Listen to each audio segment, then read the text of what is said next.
J'ai compris dans le regard de mon père ce qui allait nous arriver. J'ai vu exactement, à travers lui, que c'était fini.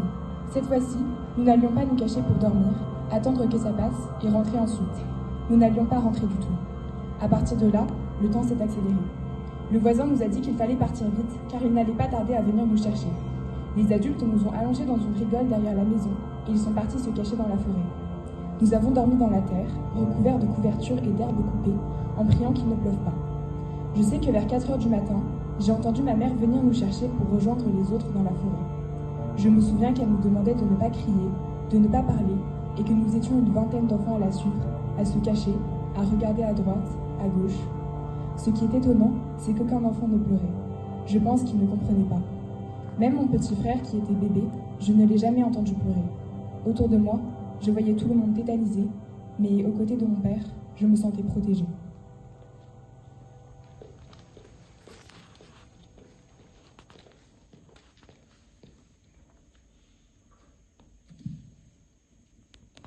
Avec mon oncle en tête de file, nous avons donc grimpé la colline jusqu'au sommet, puis traversé la forêt, avant d'arriver sur une route qui représentait la frontière entre notre secteur et celui de Roubino, où habitait la famille de ma grand-mère paternelle.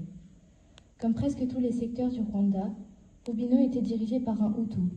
Il était apparemment opposé au massacre. C'est sans doute la raison pour laquelle on s'y réfugiait. Je me souviens que lorsque nous sommes arrivés, de nombreuses personnes étaient présentes pour nous accueillir. À ce moment-là, on me prenait encore dans les bras en me parlant comme un enfant. Tu dois être fatiguée. Tu as peut-être faim? Mais je crois que c'est la dernière fois.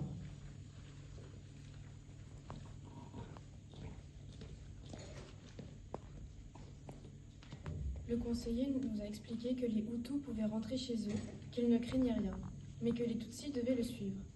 Vous allez vous installer dans cet hôpital, à côté de la gendarmerie, pour que l'on puisse vous protéger. Nous nous sommes installés pour dormir.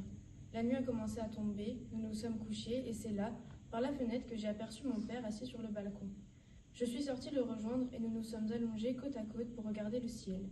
Il y avait des étoiles filantes. C'est alors qu'il m'a dit « Valence, nous allons mourir, mais ne t'inquiète pas, un jour nous allons ressusciter. » Ce sont les derniers mots que j'ai retenus de mon père, mais c'est surtout la sensation que j'ai gardée en mémoire. Je me vois encore allongée à côté de lui, j'entends sa voix. Nous nous parlions sans nous regarder, les yeux plongés dans l'immensité du ciel.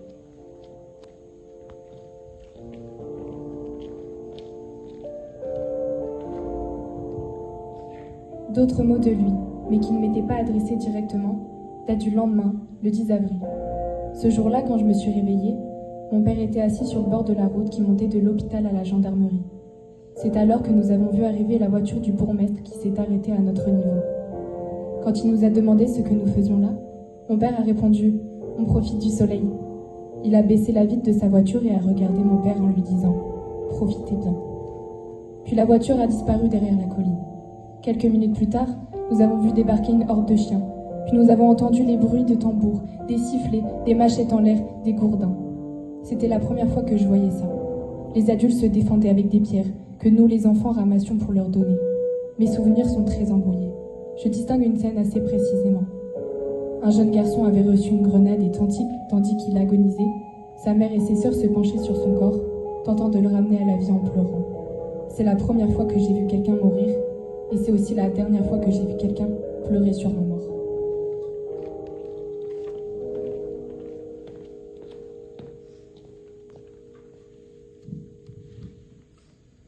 Ce dont je me rappelle ensuite, c'est la voix de ma grand-mère.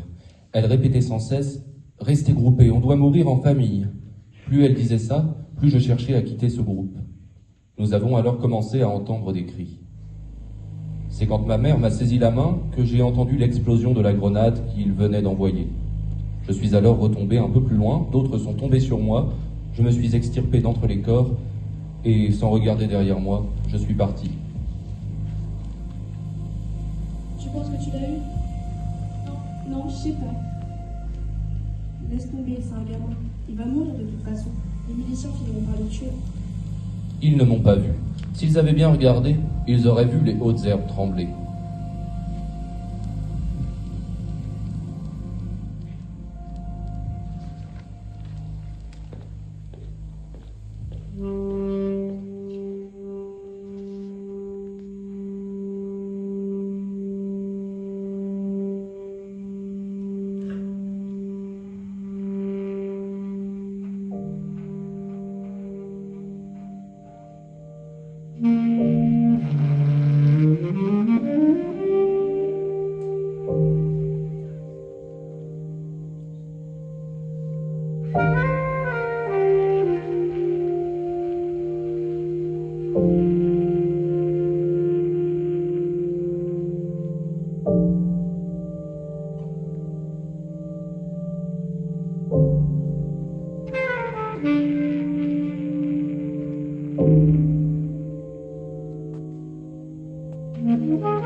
Ma vengeance, ça a été de vivre, tout simplement.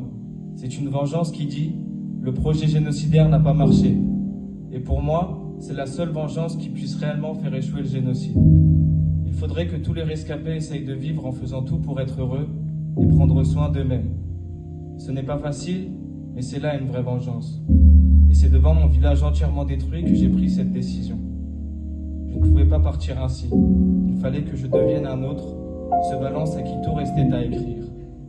C'est pour cela que j'ai fait les démarches pour prendre le nom de mon père.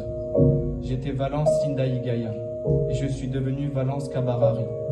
Si je gardais mon nom d'enfant, on risquait d'oublier d'où je venais. Ainsi, je peux dire aux génocidaires qui ont tué mon père Kabarari, ça n'a pas marché, nous ne sommes pas complètement morts. Si cela avait été possible, j'aurais même pris le nom de mon grand-père qui était connu dans le village. La famille a disparu et je suis parti pour l'Europe. Mais je me suis dit, comme ça, il restera tout de même quelque chose.